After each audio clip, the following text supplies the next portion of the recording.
This just does not happen in Vladimir Putin's Russia. Especially in public. The Russian president is facing the most serious threat to his hold on power in all the 23 years he's run the nuclear state.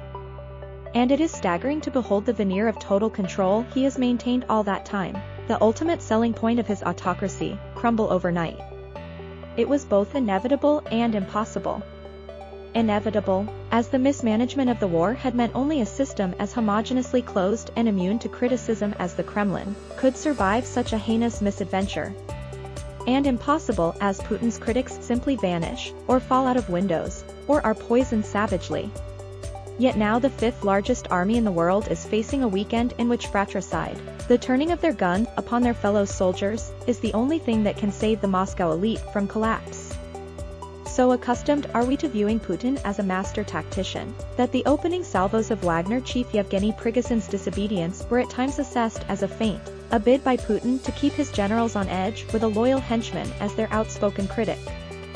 But what we are seeing today, with Putin forced to admit that Rostov-on-Don, his main military hub, is out of his control, puts paid to any idea that this was managed by the Kremlin. It is likely, however, Wagner's units have planned some of this for a while. The justification for this rebellion appeared urgent and spontaneous, an apparent airstrike on a Wagner camp in the forest, which the Russian Ministry of Defense has denied, appeared hours after a remarkable dissection of the rationale behind the war by Prigozhin. He partially spoke the truth about the war's disastrous beginnings. Russia was not under threat from NATO attack, and Russians were not being persecuted. The one deceit he maintained was to suggest Russia's top brass was behind the invasion plan, and not Putin himself. Wagner's forces have pulled themselves together very fast and moved quickly into Rostov. That's hard to do spontaneously in one afternoon. Perhaps Prigozhin dreamt he could push Putin into a change at the top of a Ministry of Defense the Wagner chief has publicly berated for months. But Putin's address on Saturday morning has eradicated that prospect. This is now an existential choice for Russia's elite, between the president's faltering regime and the dark, mercenary Frankenstein it created to do its dirty work, which has turned on its masters. It is a moment of clarity for Russia's military too. A few years ago, Prigozhin's mild critiques would have led to elite special forces in balaclavas walking him away. But now he roams freely, with his sights openly on marching to Moscow. Where are the FSB's special forces?